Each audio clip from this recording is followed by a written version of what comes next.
Radio Free Skaro!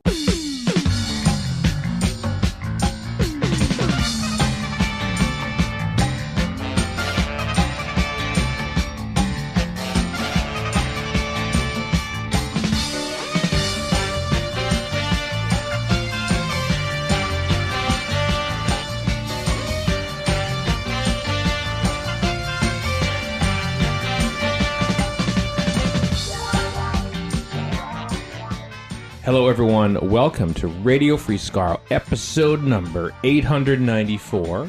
I am Stephen at Gallifrey One. I am Deb at Gallifrey One. Erika at Gallifrey One. Kat at Gallifrey One. And Liz at Gallifrey One. With... And Lynne at Gallifrey One. And so usually, at the end of Gallifrey's One in the past, on the same setup, RFS does a recap, and then Verity does a recap. But Verity's on hiatus, and I thought it is wrong for you all to have the weekend that you had and not have a recap. So Not have to work. I is know. what you're saying. Well, you don't have to moderate. What was the reaction to Verity and its impending hiatus at the convention that you saw? Oh my gosh. I don't know about you guys, but I've had so many people come up to me and just tell us how much they enjoy the podcast, more so than in other years. Yeah. Because we've kind of become old hat. How much they enjoy the podcast, how they're going to miss us, how they're glad we're taking time that we need. And that's just been so overwhelmingly positive and hopeful. Like nobody has been like, everybody has been like, you're going to be missed, but take care of yourselves. Do what you need to do. Do what you need to do. And I mean, people are presenting us with thank you Verity pins. Like, Yeah. people made badges for us. I don't even know what to do with that. Yeah, I had someone come up to me today and say that she was proud of us for being examples of the importance of taking time off to take care of yourself. I hadn't even thought about that. but yay us. Go us. And then there's Liz, Yes. who you're at your first convention as a guest for your Big Finish writing. How did that feel, Liz? Yeah, really scary, terrifying, really good. Mm-hmm. I like the nice bits. Well said. I'm a bit tired. Mm-hmm. That's good. Steven's staring at me. I don't know what to do. It was really cool. It's very much like going to the convention in other years, except I have to do way more stuff. And so there's way more opportunity for me to say really stupid things and for people to remember those things and repeat them back at me. And I don't have to worry so much about staying hydrated, because if I need a drinky, I can go to the very, very highly exclusive and very secret green room to get one. I don't mean by that a drinky that's got alcohol in it. I mean to stay hydrated, which I've been doing very well at. So it's helped my hydration, but made me feel like, oh my goodness, I hope I didn't say anything too ridiculous to anyone. A lot. But you probably did. I did, but I think also it might be there's so many ridiculous things that they all sort of blur together, and no one can actually pick any single one out. Mm-hmm. So I'm safe. For now. Yes. For now. Yes. Let's cover off what everyone did. Deb had the big panel of the weekend, your interview with Jodie Whittaker, and special walk-on by Chris Chibnall. How do you feel that went? I think it went pretty good. I misspoke one question, and that's going to live in my head Right. for the rest of my life. So the quote, if you were there, if you were listening, and the quote that Chibnall said the only actor he would consider would be Jodie Whittaker, that was after she did her reading. So yeah, and I totally fumbled that in my head, and I'm explaining it to everybody here because I can't exercise that one flub. But no, she is this golden retriever of a human being. She is just warm and lovely and bright and full of energy and so giving of her time. I mean, she's here as part of her job. Like she's not coming to Gallifrey One because I want to go to a convention. Like she is a paid person to be here, but she has just seemed like she's really enjoyed the interaction. She's been warm and generous from what I've seen and what people have said, even in the autograph line. She's giving everybody their 30 seconds that they need and moving on, but nobody has said they felt rushed. you often hear about conventions where people go through autograph lines and it's very rote, it's a Comic-Con sort of situation. And that is not the impression I have got from anyone. And after sitting on the couch and talking to her, yeah, she's incredible. I can definitely see why everybody is in love with her this weekend. Yeah, absolutely. What other panels did you have? Oh, I did the Revisiting Sarah Jane Adventures, which had everybody here at the convention who was tangentially involved with Sarah Jane Adventures. And that was just lovely. I mean, it was nice it was really a diverse and widespread group of creators and actors and set designers.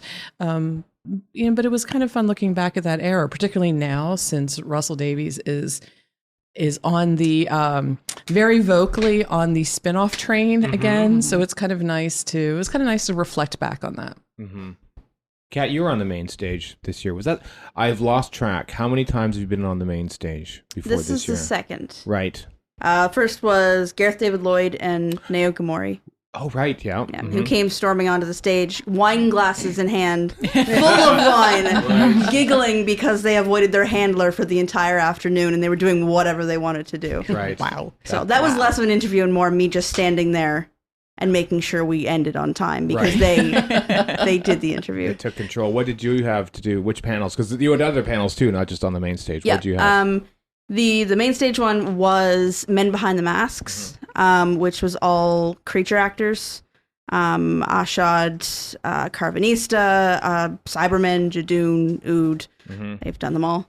Right. Most of them, this was their first Doctor Who convention or their first galley. Yeah. One of them was their first convention ever. So they were all adorable. They were also like puppies in the best possible way.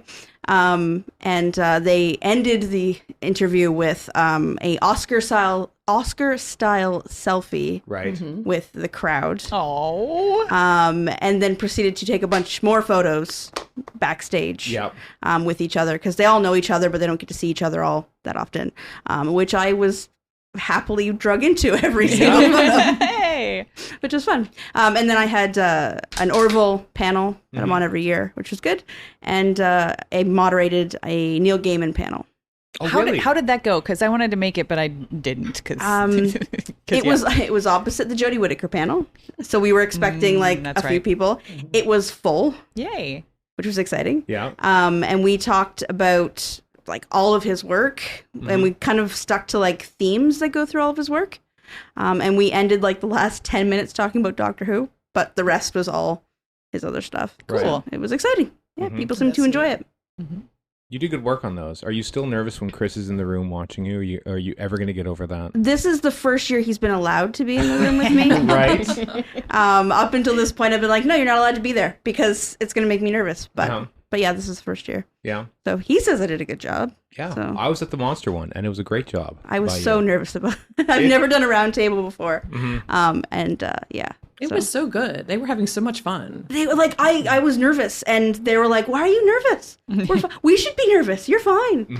So, bless them. They were very nice. Wrangling lots of people on a round table is something, Lynne, you are very familiar and comfortable with. Comfortable with doing? You're probably comfortable with doing. You've done enough of them. I've done a lot of them, and so now it feels as though I ought to be comfortable with them, but I absolutely sweat it every single time. Yeah. Which one did you do So today I only had, aside from the In Defensive panel that Verity did as a podcast, my only other panel was moderating the Nostalgia Tours Classic Series Folks panel, which was the final panel of the convention. So that was 7 classic series actors from different eras all together and me. And so it was Fraser Hines, Wendy Padbury, Katie Manning, Colin Baker, Sophie Aldred, Janet Fielding, and Bonnie Langford. There we are. Yep, all together on stage with me as the ringmaster. Nobody died, so I figure I did all right. I've done enough panels with this many panelists before that I understood that I didn't need to prep a ton of questions. So as I was saying before we started recording, I prepped 5 questions. We got through 4. That's with 7 participants. That's pretty much on par, especially because everybody's a storyteller and you want to give them space to tell those stories. And so I was pretty happy with how it went. I thought that everybody did a good job of being generous with one another, which is the other thing you sort of worry about with larger panels panels where you don't want one person to sort of take over. And I have to say, Sophie Aldred had my back. At one point, everybody was sort of flagging a little bit, and she's like, I have a question. And she started to try to shivvy things on a little bit to make sure that the energy on the panel didn't flag a bit. And I'm grateful for that because, Sophie's immense. She's lovely. I got to see roughly the first half, a little more than half of that one. Then I had to come up here to help get ready to record. And I just want to take a moment to recognize Lynne's genius, because these are all people who have been going to conventions for decades, and they have told the same stories over and over again. So I was like, yeah, we're just going to hear, like most times I see them on stage, I expect to hear the same things coming out of their mouth. Mm-hmm. How do you get new content from them? You ask them about what their experiences were like making VAM. And so the question about the behind the sofas was amazing. Everybody just you could kind of see they just they lit up. Oh yeah, that's a different thing. And then that also, talk about being generous, it turned into kind of a love fest amongst each other, being like, yeah, I watched some of your episodes, Colin, and they were really good. Yeah, I mean, one of the things I did open with sort of an attempt to get everybody to tell one story just in case they really wanted to tell a story. And then nobody really wanted to tell a story because it's the Sunday of the convention and they've told all their stories 8 times already. So I get it. But I'm really grateful that they were willing to follow along, because I didn't get a chance to talk to them about the panel beforehand. We were several minutes late as we were chivying people onto the stage, because it's like herding cats when there are 7 actors that are getting wrangled. So it was they had no idea what the questions were going to be. They didn't know the directions I was going in. They just had to sort of fly by the seat of their collective pants with me, and I'm grateful that they were willing to go for the ride. Right. And you were slightly delayed getting up here for recording because you ran into someone in the green room. Is that right, Lynne? I did. So I went back to the green room to collect my wallet and to say goodbye to Sophie, who's a friend. And as I was standing there, I ran into Paul Cornell, and Jodie Whittaker was in the green room getting a drink and a snack in between things, because she's been running ragged with autographs and photos today. And Paul went over, and decided that he asks me, because Paul and I have been friends for years, and Paul said, oh, do you think I should, see if I can get a selfie? And I was like, I'm not making that decision for you, dude, but go for it if you want to. And so he did. And then he turned to me and introduced Jodie to me and said, this is the most important science fiction editor in the world. And Jodie's like, really? That's so interesting. What do you do? And so I had a chance to chat with Jodie for about 2 minutes, and I explained that I was also a rare book librarian in my day job. And then she had a story about a Charles Dickens book that her mom had bought in a charity shop, and she was certain it was worth millions of dollars that her mom had picked up for $5. I did not disabuse her of that notion, because she's Jodie Whittaker, and I didn't have the heart. Right.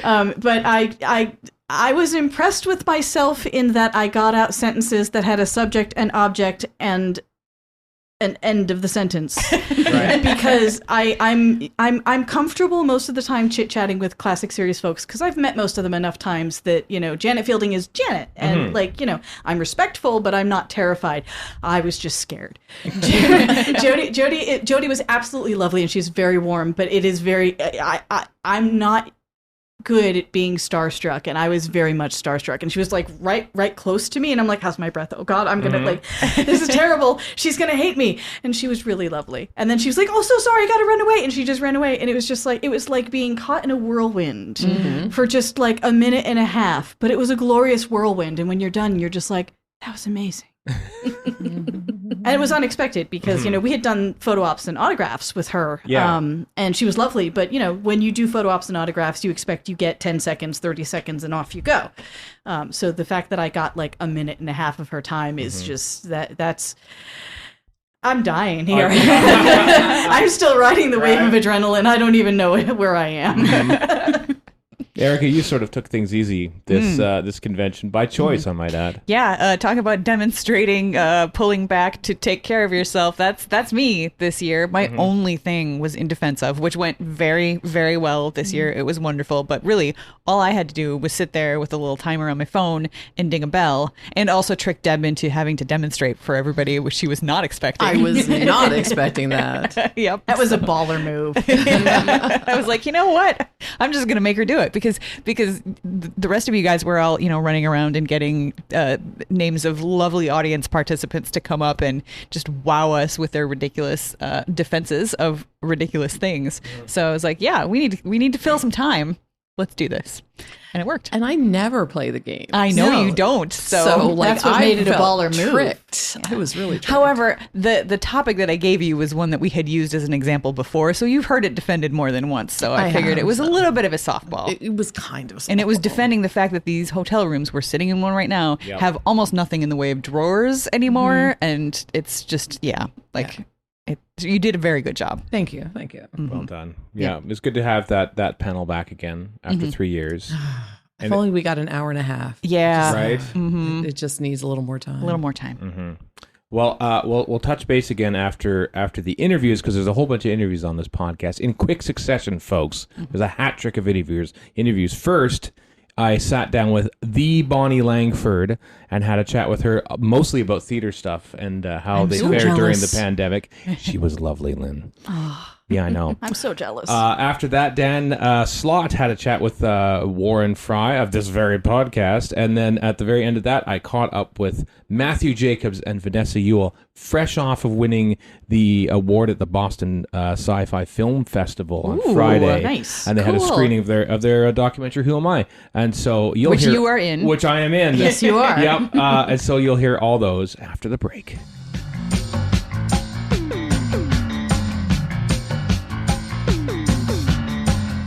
Here I am with legend of the UK stage and Broadway, has had a long and varied career, and yet nerds like me keep talking to you about your 18 months on Doctor Who. It's Bonnie Langford. Hello, you're not a nerd. It's gorgeous. You were a supporter and a fan, and it's lovely that you are.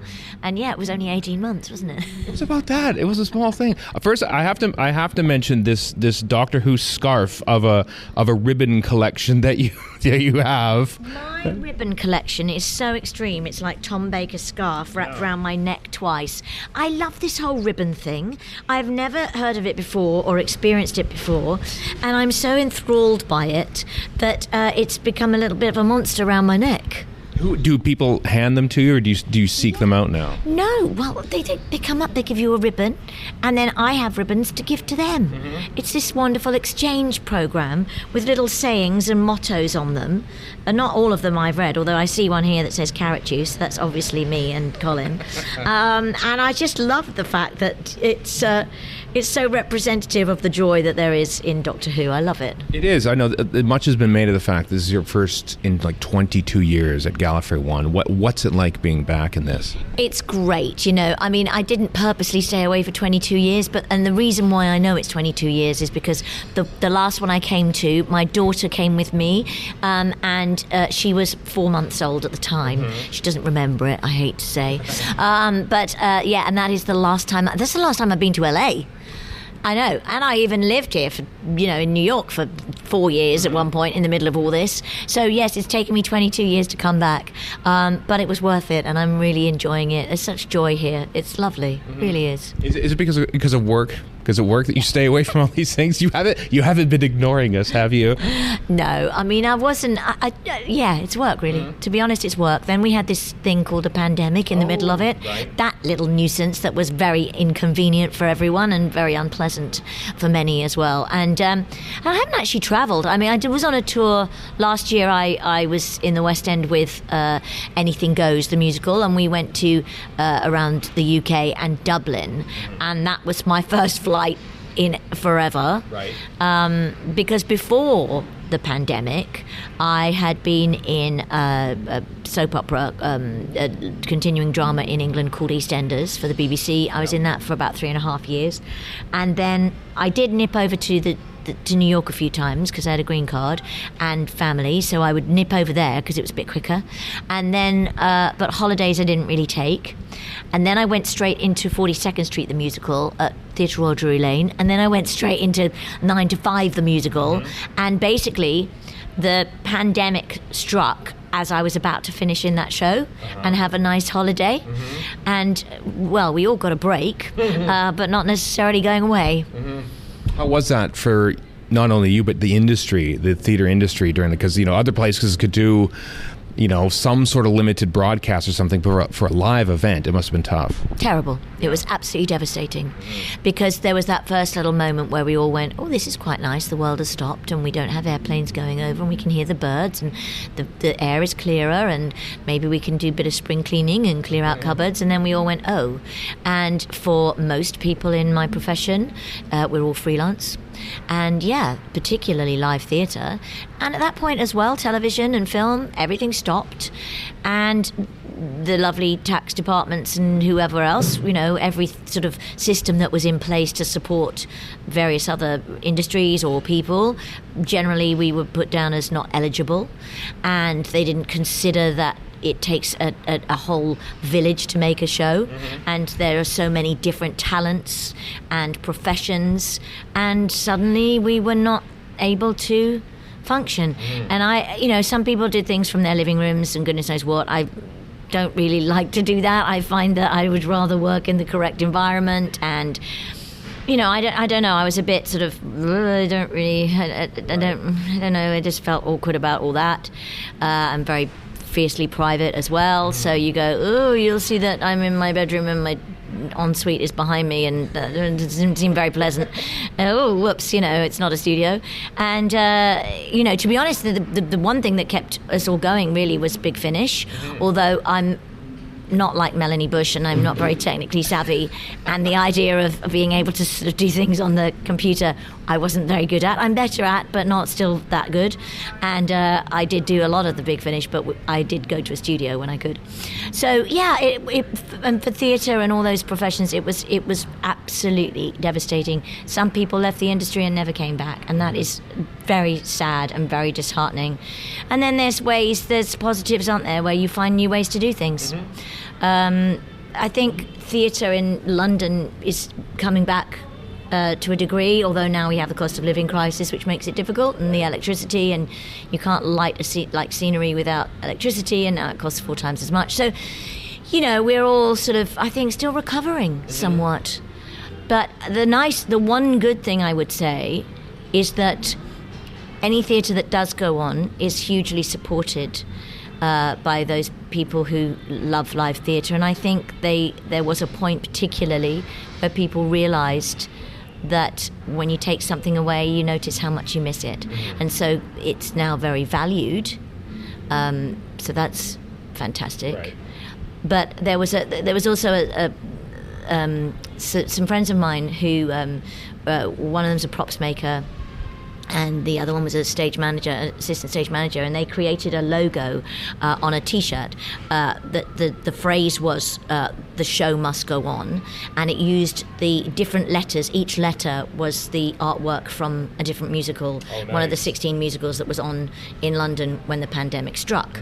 And they created a charity called the Theatre Support Fund, which is still running, to provide help financially and emotionally for those who were not able to be supported by any income whatsoever, or because you stop work, the bills don't stop, do they? No. And if you have kids, you have mouths to feed. You can't suddenly just go, oh, I don't do that anymore.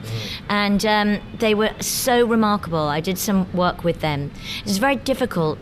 I became a bit of a spokesperson, but it's very difficult to go on TV and whatever and say, oh yeah, we're not able to do our performances anymore, because all they do is they think that, well, you're famous. Well, they say you're rich and famous, and you go, A, those two things don't necessarily go together, right. And B, well, I'm not rich now anyway, even if I had been before, because I'm not getting any income, and that is horrendous after a very quick time. And we're not all rich and famous, and famous doesn't mean that you're worth anything if you're not able to do your job. So and yet it's very difficult to say I'm not working, because people, I don't know, I just think they think that by breathing you earn money, and it doesn't happen that way, particularly in live theatre. So I was able to explain that a little bit with whatever profile I have over there, and got a lot of support, and the guys, they put the logo on everything, t-shirts, mugs, bags, badges, and people supported hugely, which was fantastic. And we then did a big show, which ended up being a week of shows at the Palace Theatre in London, and I was the host of that, and it was streamed live, and we were able at the end of that, over the period of the year as well, to donate £1 million to that charity, which was superb, all just from theatre professionals who are hugely resourceful, who don't sit at home and go, poor me, but who didn't have the opportunity to be able to use their talents and skills during that period. So, yeah, good things came out of it. Were those performances streamed without an audience then in the actual building, or was it? It was by then we were coming out of a second lockdown, and it was restricted. So it was a theatre that was where it was half full, and that's why we had to do so many performances of it. But all the different shows sent representatives to do a song from each of the shows. So we had the 16 musicals, the stars of all those different 16 musicals. We had an orchestra on stage. We had graduates from drama schools because they'd had to graduate and not get their usual launch into the business, or their end of their training. We had all the people, the technicians able to do what they do. And yeah, they streamed it at the end, and then the Mayor of London came and gave a check out and stuff and said he was going to support theatre, and then didn't. But anyway, that's how that goes. I mean, going back to the nerds like me supporting and supporters, but theater is sort of reliant on audience feedback and audience reaction. Is it tough to sort of perform, knowing that the circumstances are limiting the attendance? Is it tough to sort of get up for the performance when you know that the audience isn't there because they can't be there? Well, I think it's more difficult for the audience than it is for the performers, because they're in the dark and we can't see how few or many there are there. But also I often think that an audience is fed by whoever else is in the room. There's a genuine sort of a communal excitement. But I must say that although people were spread apart, it was still joyous, absolutely joyous. And it was a very big theatre, so it's still able to get a lot of people in. But what started off as being maybe 1 or 2 shows ended up being 9. So we did a lot, yeah. So obviously you appeared in a very short scene at the end of The Power of the Doctor, in the companion support group. Did you agree immediately to that when you saw the script and got the offer? Of course, yeah. Chris Chibnall phoned me up and I was like, I've never met you. How nice to talk to you. And he said, look, we've just got this little idea. And it just seemed so charming. And it was lovely to be part of something that was a celebration of the BBC as well, because I've worked for them for many years on and off. And I felt it was something that was a lovely idea as well. The fact, it reminded me a little bit of Rocket Man, the beginning of Rocket Man, where Elton John's sitting in his rehab in a circle. It was almost like we need to share our thoughts. But I did love the fact that it was, well, what happens to all these companions who kind of go back to Earth? They don't wipe their memories, but they must think, what was that about? Or what do I do with this experience of my life that no one else has any kind of common ground, or I can't share it? And I just thought it was a lovely idea. So it was very last minute. I just literally kind of jumped in the car, and I think I heard on the Wednesday and ended up doing it on the Monday, and it was great. It was a nice group. Not that an actor, thinks about their character too much after they've left the role, but I think a lot of people like me thought, well, wait a second, at the end of Dragonfire, Mel goes off in a spaceship with Savalon Glitz. Why is she back on present day Earth? Did you give any thought as to why Mel was there? Well, I have been doing a lot of the Big Finish audios, and although, and that has sort of made me relate to the character more, and she's grown more. And yeah, there are, the thing about being in a show that's about space and time is that there are big gaps that you can fill in different ways, and or not fill, and sometimes not knowing you can make up your own idea. So the one thing that was interesting was that when I got the call from Chris, I was actually in a shopping mall because I'd gone there with my daughter, and the costume guy phoned me up and he said, I don't know what to get. Shall I just go to the shops in Cardiff and buy you something? And I said, look, I'm in a mall. I was going to go and buy this jacket that I'm wearing. I literally was going to go and buy this jacket, and I ended up wearing it in the show. And I said, shall I try and see if there are any things? Because, not only was he thinking of a character that he didn't even know? But this character had been on screen, I don't know, was it 30 years or 20 years before? So how is some poor person who doesn't even know this character, but doesn't know this character in this pretty much present day?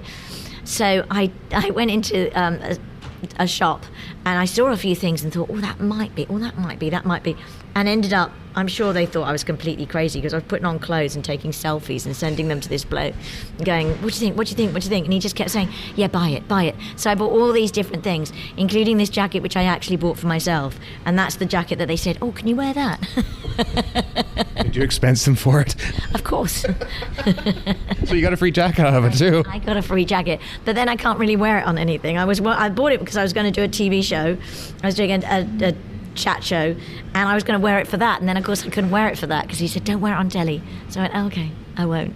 So you're making use of it now on a Sunday at Gallifrey One. Yeah, I'm wearing it in this at the convention. Yeah. Colin Baker's here this month. Obviously you've seen him doing Big Finish plays and stuff like that, but since this is your first time at Gallifrey One in 22 years and he's here, how has the sense of like public appreciation for your time with him, which seemed so short at the time, and it was, but now we can look back at it, what's it been like?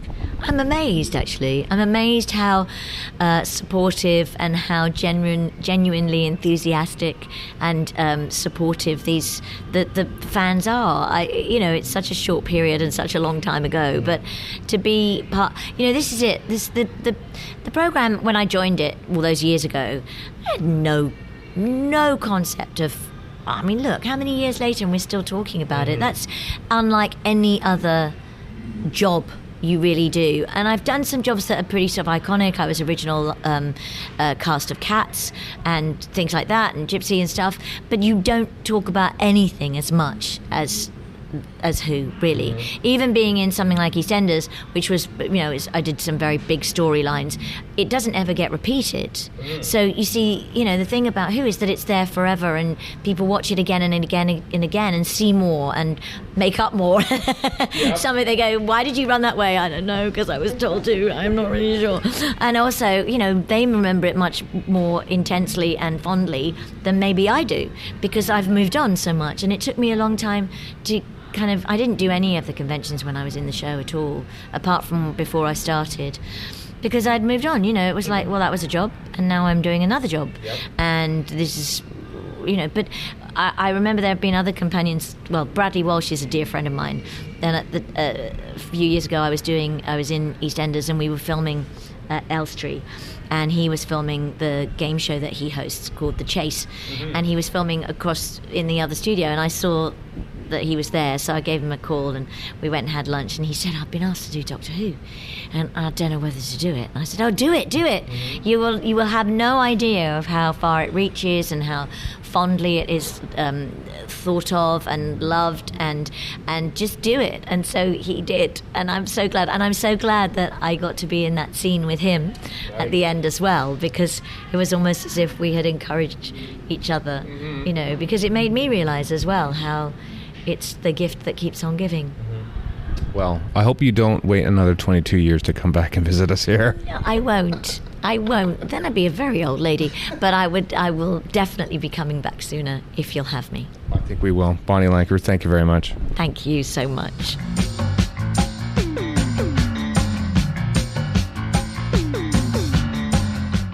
Okay, well, if you've ever seen She-Hulk Attorney at Law or Into the Spider-Verse, we're about to talk to the original, you might say, the person who put these into comic books in the first place, Dan Slott. Dan, thanks so much for joining us. Thank you, Radio Free Skaro! Thank you. It's more enthusiasm than I muster most of the time. I want to talk first about, you're around the same age I am, so I think you're probably a PBS bastard! Kid. So I think you're probably a PBS kid like I am. I watched an interview, and your route to Doctor Who through PBS was a little tougher than most. So if you could go into that. Oh, yeah. When I was growing up, we lived on the West Coast, and the West Coast didn't really carry Doctor Who on PBS. That was an East Coast thing. Mm-hmm. But my grandma lived on the East Coast, and my family would visit her every summer and stay at her house in Massachusetts. And they would run whole adventures in one night. Mm-hmm. You would get like all 4, 5, 6 parts of an adventure all at once. And for like a little 8-year-old, 9-year-old kid, That's a lot. So I had these weird experiences where I loved this Doctor Who show, but I would fall asleep before the final episode. I have all these gaps where like I would see like part of Ark in Space, or I would see the ones that I was religious about. Was I stayed up for all of Genesis of the Daleks. And it's a haul. Yeah, I was like, I'm not missing a bit of this. Yeah. I will plug my eyes open. That and Talons of Wen Chiang were the ones I saw. And they did, as a special one night, the Three Doctors. So I knew who the first three were. Like, even though I kind of started right with Robot. But I knew about regeneration. I knew he had 3 previous selves. And then my family moved to England. And I was so excited because I was going to get to see Doctor Who every week. I got to do a convention ages ago where we all had like a mixer dinner the night before with all the guests. And I was having a lovely dinner. On one side of the table, one of the people I was with was Dan Starkey. Right, yes. Strax the Sontaran. Yep. Very entertaining guy. And in the conversation, when I said I'd lived in London, he said, for how long? And it just came out of my mouth. I couldn't stop it. It all just, I wanted to take it back, but I immediately said, from the Leisure Hive till Vengeance on Varos. Yes, I know this feeling too well. Yeah, so that's how long I got to see Doctor Who uninterrupted in England, and eventually, visiting friends and things, I would see, Colin Baker episodes, and I would see Sylvester McCoy episodes, and like all of us, I watched the Doctor Who movie with Eric Roberts, and you're like. But it was so great to have him again. And I'm pretty sure I listened to some of the Big Finish audios. Okay, yeah. I didn't read the novels in the Wilderness years. But I did read, I followed Doctor Who magazine religiously when I lived in the UK. And so I'd read all the Dave Gibbons comics. Yeah. That's really my Doctor Who origins. And besides reading comics, I'm sure Doctor Who sort of inspired you to get into the comics world as well, just for the fantastic storytelling. So much of not just Doctor Who, but like so much British sci-fi, like fired the imagination, and things like Blake Seven, Red Dwarf, all these different shows, Sapphire and Steel. Yes. There were so many things that oh man, I want to, and while I was living in the UK, I'd be reading British comics too. Judge Dredd, all the 2000 AD. Right, yeah. And there's a whole kind of ethos. Yeah, it's a definite, it doesn't feel the same. To British sci-fi. So yeah, that's always been a big influence. And you can see in my work, lots of characters dropping references. There's a lot of reverse the polarity of the neutron flow. As one would expect, yeah. That line shown up lots of times when I need Hargle Bargle. When I was writing Mighty Avengers, the character Hank Pym had a device called the multi-tool that was clearly a sonic screwdriver. There was a lot of stuff like that. Yeah, the Avengers Infinite Mansion was clearly a TARDIS. And then I did my multi-year run as Silver Surfer with Mike Allred, where the whole way we launched the book was doing it the same way Russell T Davies relaunched Doctor Who in 2005. We gave Silver Surfer a human companion. And you see the adventures through her eyes, and she's the prime motivator in many of the stories. That's pure Doctor Who. And you tried and didn't quite get there, but you did try and almost got there, frankly, to have Spider-Man and the Doctor meet. And from what I read, the sticking point wasn't the BBC, it was Marvel, which surprised me. I would have thought it would be the other way around. Oh, no. Yeah. I desperately wanted to write Doctor Who stuff, and I was under Marvel exclusive. Panini had reached out to me and said, would you like to write the comic strip? And I was like, I'm Marvel exclusive. I can't. Yeah.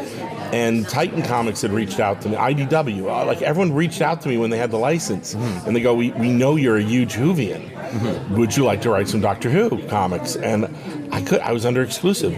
I would bring it up to Marvel during whenever my contract was up for a negotiation. And I would say, like, can we add a carve out for Doctor Who? And they'd be like, do you like working at Marvel? do you like writing Spider-Man? Do you like that? You're exclusive. Exclusive means exclusive. But eventually they broke down and said, okay, you can do one Doctor Who comic a year. And that's what we're doing now. Right. And it got delayed for a pretty good reason, that somebody just turned into somebody else who was in your comic. One of the things... but like you were saying before, so one of the things I tried to do so I could get my hands, in Doctor Who and play with the characters was I was running around for 5 years pitching Spider-Man Doctor Who. And everyone that had an editor at Marvel who would have done it, had artists that were knocking down the door. People were like ready to kill to draw Spider-Man Doctor Who. Oh, yeah. And IDW was good with it, and then later Titan was good with it. BBC Worldwide was good with it. I was at the Bad Wolf Commissary at one point. I was walking guys from the Doctor Who side of through it, and they were freaking out. They're like, "Oh my God, we got to do this!" I was walking them through all the story beats because it was going to be 5 issues. It was going to be about the Doctor wanting to meet one of his favorite historical figures, Spider-Man. Nice. Which Doctor was this going to be? Well, when we started, because it went on for 5 years trying to do this. Yeah, right. It originally started as 11 and Amy. Okay, yeah. And at one point, in the original pitch, Amy is telling the Doctor, your favorite historical figure, like... I'm from his time. He's a menace. And he's like, trust me, history's kind to him. And he goes, but watch out for him. He has a thing for redheads. That's a fair point. Yeah, but that was in the original. But then it slowly became the Doctor and Clara. And then it became 12 and Clara. And then it was, we're never getting this done. Yeah. It's done. Like we tried. Everyone was cool with it. Marvel was like... Marvel doesn't like doing crossovers with stuff that they don't own. Well, I mean, fair enough, yeah. Yeah, so that was the sticking point. Just one more thing with that. You had the Lizard was going to become a Proto-Silurian. I've never heard anything cooler. We had in every issue something that took an element of Spider-Man's world and the Doctor's world and meshed them for the story premise. Not the Marvel universe, the Spider-Man, specifically the Spider-Man corner. So like one example, I don't want to spoil all 5 in case one day magic happens and we get to do it, but one of our opening stories is Kurt Connor's serum has all these years, it hasn't been turning him into a lizard, it's been turning him into a Proto-Silurian. And he doesn't know that. He doesn't know that. Now, yeah. And then he becomes Kurt Connor's King of the Silurians, is this one story. Oh, that would have been wondrous to see. Yeah, so there's stuff like that in every issue where you go, oh my God, that Spider-Man concept, that, and some of it is really easy because, for example, the Venom symbiotes, the things from the planet Clintar, they come from outer space. So that's how you do an outer space adventure. I'm not going to tell you what Doctor Who aliens that's fine. mixes with it, but you get there's all kinds of different things you can do. And now with this new one, I think from what I heard, it's 3 different time periods and 3 different artists. One of them sitting across from us, Christopher Jones, who did amazing work on the Paul Cornell book. Oh, I'm sure he did with this too. This is, we're going to do one special a year. And the first special was going to come out earlier in the year, but Titan decided to move it so that it would come out in the time of the David Tennant specials. Because we're doing a story that, it's a 58-page special, and it's a 48-page lead with with the 10th Doctor and Martha, and a backup with the 9th Doctor and Rose Tyler. Oh, cool. During the course of the giant David Tennant story, you will meet a new alien race. You will see a classic Who alien race, and you will see some favorites from the first 2.5 years of the Russell T. Davies original run. Oh, cool. And you'll also see an adventure with Nine and Rose, dealing with a classic Peter Davison era. Yes, now we're talking Alien. So there's all kinds of.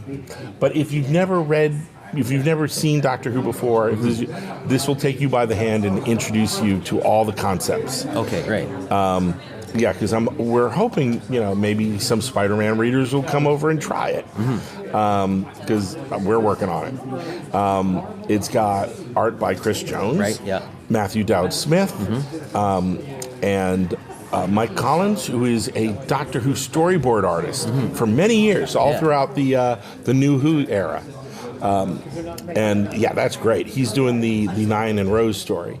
And we have a special guest star, comic book luminary Adam Hughes, has graced us with a fully painted cover with Martha and the Doctor. Which has already gone out. It's public now, yeah. It has been my phone wallpaper nice. ever since the art first appeared. Awesome. And in an interview I saw, I think with Forbidden Planet TV, you talked about how Mike Collins perfectly captures the crappy VFX somehow in comic book form. It's wonderful. I geeked out when Mike Collins turned in pages because the aliens that we're using in that story, dead on perfect. Almost feels like you can see the zippers on the rubber suits. And they're carrying the right ray guns, and all the backgrounds were the terrible 80 background, like on purpose. Yeah. And I'm like, oh my God, I know exactly whose spaceship I'm on. I've watched those episodes so many times. It's really, and like Chris Jones, when he's doing it, we have some scenes that take place in TARDIS interiors that fans will be familiar with. And he nails it each time, like down to the minutia. These are books being worked on by hardcore Whovians. I can imagine. But hopefully, if you're not a hardcore Whovian, you'll just enjoy it for the story. Now, I'm sure you can't tell me, but were you to go on and do more Doctor Who? We are. Oh, great. We Perfect. are. Okay, awesome. We are going to do one a year, is the plan, for 3 years. And we've already been approved by the BBC to do the next arcs of stories. Oh, awesome. Which the 2024 special will feature a 20-page lead story with 11 and Clara, and a 20-page lead story with 12 and Clara. And there's something very timey-wimey going on, even though they're two completely different stories. You're also going to get a short story starring Yaz and the 13th Doctor. Cool.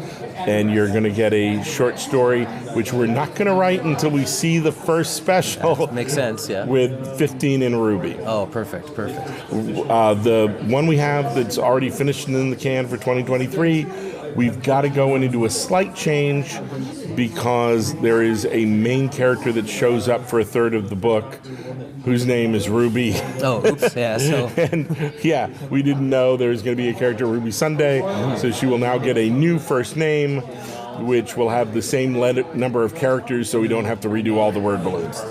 Now, if RTD said, "I like the cut of your jib, Dan Slott. I want you to write on the show," would you do it? Yeah. Hey, Russell. Hi, I'm an American writer.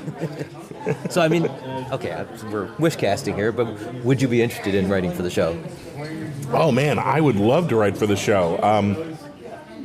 The main David Tennant Martha Freema story in the special, like there's a point where I asked people working on the show if I could pitch, and they're British, so they're very polite, and they said, "Sure." Sure, American, who may have written cartoons but never live action. Joe Hill's tried. He didn't get past go, so you're in good company. Yeah. They were very nice. They were very sweet. And I sent 5 pitches, and the lead story we're doing is that. It's like, because I took my best shots. So this is like, if I got to do one Doctor Who story, it's the one that's in the special. And out of the other 4, one of the stories I cannibalized and used as from the original the pitches, yes, used as a Silver Surfer story. Seems fair. Because it was very much, it was a premise that you could easily put Surfer and Dawn in the way you would Doctor and a companion. And now, finally, I'm sure the Venn diagram between comic book fans generally, Marvel fans, and Doctor Who fans listening to this is pretty close. So is there anything you'd like to tease in the Marvel world that's coming? Oh, yeah. I'm working on Spider-Man with Mark Bagley every month. We're wrapping up a Spider-Verse story right now. It'll wrap up with issue 7. Issue 8 is going to start a new grounded street-level Spider-Man story with a twist, and that's going to be a 3-parter, and that's starting fairly soon. The first pages of it are being drawn as we speak. I'm trying to think and also Silver Surfer. Like, if you like, if the idea of me writing Doctor Who seems fun, then you should check out my Silver Surfer run with Mike Allred. It is very much a giant wet kiss love letter to the Russell T Davies era of Doctor Who. It's the Silver Surfer and a companion going through space. All 29 issues plus a short story we did are all they've all gathered together in a giant omnibus, which will be out the second week of March. Perfect. Dan, thanks for joining us today. Thanks.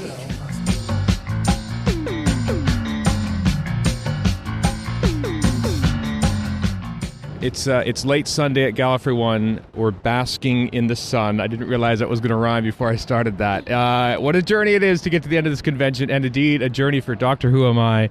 I'm with the creators of the film, Matthew Jacobs. Hi. And Vanessa Yuille. Hello, hello. So we spoke, when was it? May, I think it was, right before 2022. May 2020, right before it was the premiere, I think, or something like that, at a film festival, right? It was just before the London Sci-Fi screening, and it was our first sort of North American podcast directly once we'd finished the film, and it was so exciting to talk to you then. And then so much has happened since May of last year, and we won the audience award at that. We won the audience award at that. Yeah. We won the audience award, and that triggered everything, really, didn't it? I think it was my first podcast. Yes, it was. Yeah. So it was very exciting for me. It was the premiere, and it was just a pleasure to speak to you. And I'm like, how do I do this? All right, the recording. Okay, let's do this. Right, and you didn't even have distribution at the time. That's what's really changed. So what changed since May, and now here we are in February, about 9 months later? Well, after the London Sci-Fi Film Festival, we won the audience award, and there was a Guardian article that really helped get the attention of Kaleidoscope. So we got UK distribution, we had a UK theatrical, we had it come out on Blu-ray, DVD, and then since then, in November, we got an American distribution, or North American. Yes. So thank you. So we are in Canada and the United States. With Gravitas. With Gravitas Pictures, yeah. As Matthew said, with Gravitas Ventures, and then we're having the premiere, or the U.S. release on March 28th. That's awesome. And of course, you had the screening here. What was that like to watch the screening of this? Because a lot of this was shot here like 7 years ago, and now to see the actual screening, what was that like, Matthew? Oh, it was a complete joy. I felt it was like, bringing home something from college to show to my family. I was like nervous and worried, and does this sound right? And all of that. But the audience was sensitive to every little twist and turn, and they it was lovely, wasn't it, Vanessa? I mean, it was fantastic. And it was also fantastic to be sitting in the autograph alley and having people come up to us and be like, oh my gosh, I was there in 2015, I see myself. And there was one guy who took like a snapshot of the still, and then we shot this 8 years ago, so it looks a little different, but he told all of his friends, and it was just so great to catch up with everyone again and just like have them finally see it, because we've been coming back here for so many years. It's like, but we actually finished it, and we can finally show the finished product to everyone. So it's magical. Yeah, I must admit, I went to the dealer's room today looking for a copy of that British tabloid that said "No sex, please, we're British." To get you two to sign, I failed. I couldn't find one. He was here though. That same person who had that. Same person was there. His hair. He did not realize he was in the movie. I just recognized his voice because his hair is so much longer, is like below his shoulder. But I was just like, that voice. No sex, please. He's Matthew Jacobs. Yeah. And well, there you go. Yeah. So how did everything come into place so quickly? Or did it only seem so quickly that all the pinballs started going in, you know? You're right. Once things started moving, they started moving quickly, and one thinks that it moves and then that's it, you're done. But no, it was more and more work, you know, because there's just the two of us on this film. And predominantly Vanessa looking after sort of delivering the deliverables. And when you're delivering for something that's going to go out worldwide onto world sales, which is what Kaleidoscope are doing, there's so many technical things that need to be sorted out. So for us, it's been a sort of baptism of fire, I think, in a way, and it'll probably go on a little bit longer while it's being released. We hope during the 60th, people will do sort of screenings, you know, impulsive screenings in places along with the TV movie, right. You know, and that people in Canada, certainly if there are any theatre owners in Canada who want to show both the or want to show just the documentary, but ideally the documentary and the TV movie, right. That would be super. We haven't had a screening yet in Vancouver. It seems natural, right? Yeah. That would be the natural place to sort of have some fun. We just want to celebrate this year. It's the 60th, and I think the documentary stands testament to the importance of the North American fans. I think so too. I like how you're correcting yourself with the North American bit. You're trying to butter me up, and I appreciate it. It's okay. Yeah. I spoke with Chris Chibnall on Thursday night at the convention here, and he just off the cuff said, I watched this Doctor Who Am I movie on ITVX, I think, or something in the UK, and he absolutely. Did he send you an email? He said he did. Yeah. Well, I think he might have said something on the show. He certainly said something to me in person too. Yeah. Well, whatever you do, don't cut that bit out. Because we love him. Yeah. We just did a panel with him. He's super, and I love his work. Yeah. I really do. And he was saying to us that he felt like we'd made the film for him because he was nervous about facing fandom on a massive scale. So it was lovely. We sat down with him today and had a lovely chat. He's a good man. He was just so approachable, genuine, just like just the nicest people ever. And then it was so great to see, you know, we were chatting about the documentary and how much he loved it, but also just kind of the parallels that Matthew and Chris have kind of had in their lives and stuff like that. And it was just, and Sophie came over, and so it was sort of Sophie and I were certainly listening to the banter back and forth about the writers, the writing room. He went and did a job for Lucasfilm like I did. Yeah. And he was doing it in the early 2000s. I was doing it in the 90s, and he didn't realize that he did realize that when he was doing his job, they were told about the thing called the writer's block, which is where George Lucas was super excited and had built a place for writers to stay. And they were staying in the same place. So it was lovely to share with him, or just to realize he'd been through a similar process of trying to develop a TV show directly with George.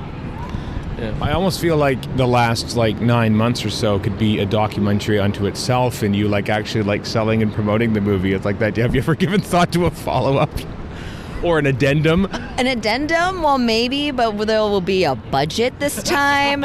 There will be a deadline, and then there will be more than just two people. Yes. We need to have if we get help. Need some help. Yes, this is this will be. It's been a labor of love for both of us. I didn't know it would take this long. Certainly, I've learned so much in this whole process. But it's usually there is more than two people. Yeah. And so we've gotten through this because of our, friendship and perseverance. And I guess next time it would be nice to just have like a few more people to help out. I think there would be a market for it because everybody asks, out of the 80 odd hours that you shot, there must be stuff that you would love to share. And there are wonderful stories that we couldn't obviously include that are quite detailed, about TARDIS Tara, or about, more about Daphne, more about Ken Deep, the showrunner, more about, practically every aspect. Everybody had a very detailed story to tell. And and we certainly got coverage on some of those, so that we could make a little sort of 20-minute films. But as Vanessa says, we have to think about what's next. Yeah.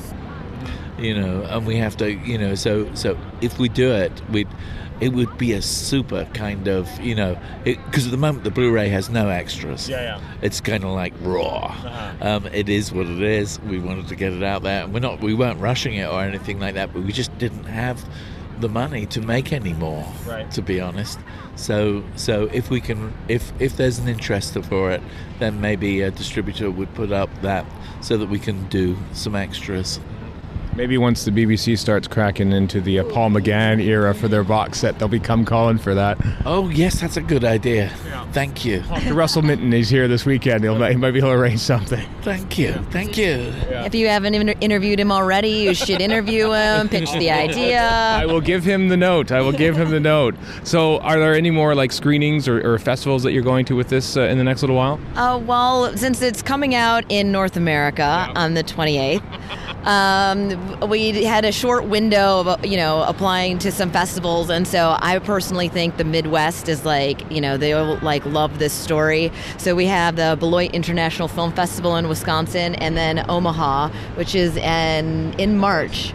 It's in Nebraska in March, and then that's kind of it, and then it'll be released. Yeah. So those two festivals, and then I'm sure there will be other opportunities. We've been talking to American Cinematheque here in Los Angeles, and so there may be an opportunity for that. I would love for there to be some Canadian screenings.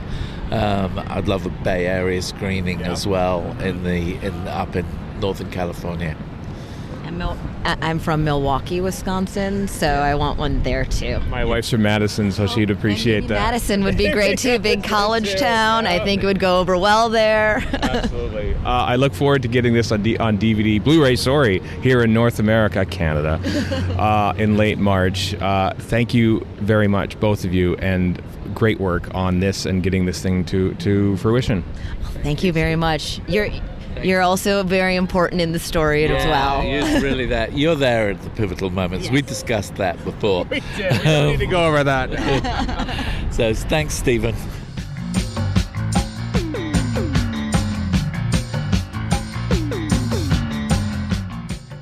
Hope you enjoyed all those. Rapid, because we're recording this at 4:40 in the afternoon.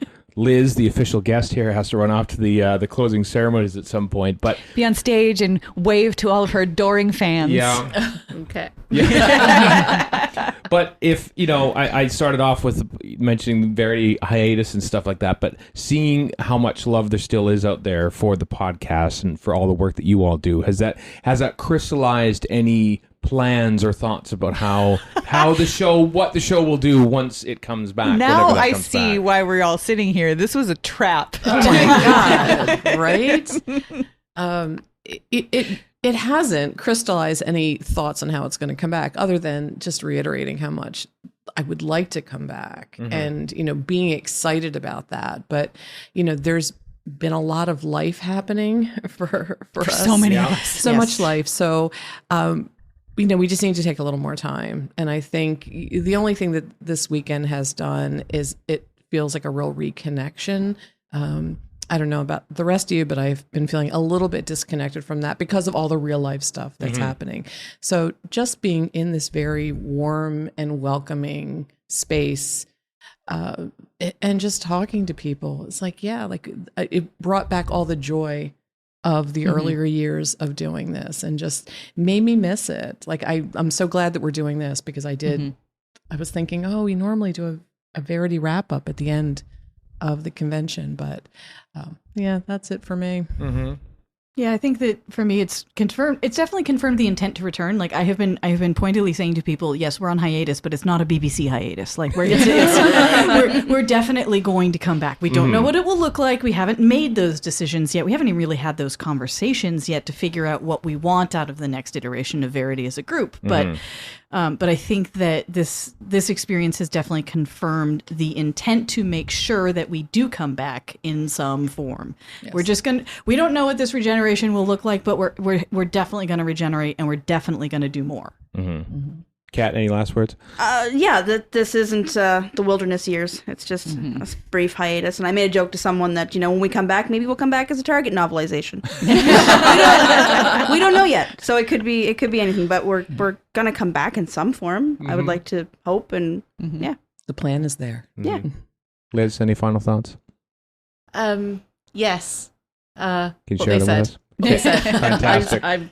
I'm so sorry. I have to run. All right. As Liz exits the room. Erika, final thoughts? I will reiterate what Deb said kind of at the top of the show, just that the people that I talked to about Verity were all so kind, just saying, like, I appreciate everything you've done. Thank you for being a voice for the fans, and take as much time as you need. We'll be here when you get back. Like, just so much understanding, and I feel like maybe we're at a point in the world where people are more understanding of the need for time and the need for space and the need for self-care. So yeah, who knows when, who knows what. I feel like my break hasn't even started yet, because I'm still cruising the emails. I took Twitter off my phone, so Deb's been on the Twitter. Right. But yeah, between stuff here with the mugs, and there's like one more thing that's still hanging on from last year that I need to finish organizing. So I feel like my break from Verity will probably start sometime in March. Right. Well, when you're ready to come back, we'll be happy to have you launch the podcast again here, as we did way back in 2011. That's right, at Chicago TARDIS. Chicago TARDIS. So that's right. Yeah. Oh, so long ago. We're all old.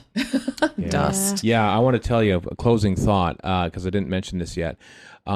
Somebody who was dressed in like some red overall costume with a yellow hard hat. I'm not sure I quite understood what the costume was, but he came up to me and he says, "Are you Stephen from Radio Free Skaro?" I said, "Yes, I am." And he says, "That you won't maybe you don't remember me, but when I attended my first Doctor Who convention, you said hello to me, and you said that was a great little like Rimmer Red Dwarf T-shirt he had." Yeah. I was 9. He's 19 now, a full-grown human, and he remembered something I had said to him when he was 9 at a Doctor Who convention half his life ago. Wow. Meanwhile, I was standing next to you and just feeling like dust. Yeah.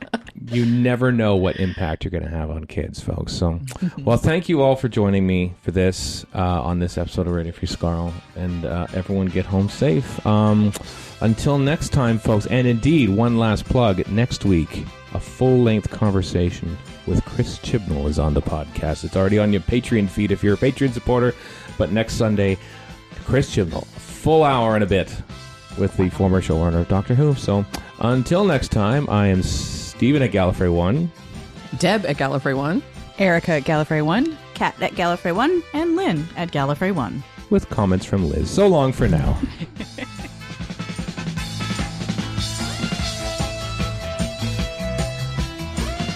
You've been listening to Radio Free Skaro. Find us online at radiofreeskaro.com. Follow us on Twitter and Tumblr at Radio Free Skaro. Subscribe to us on iTunes and donate to the show at patreon.com/Radio Free Skaro. Thank you.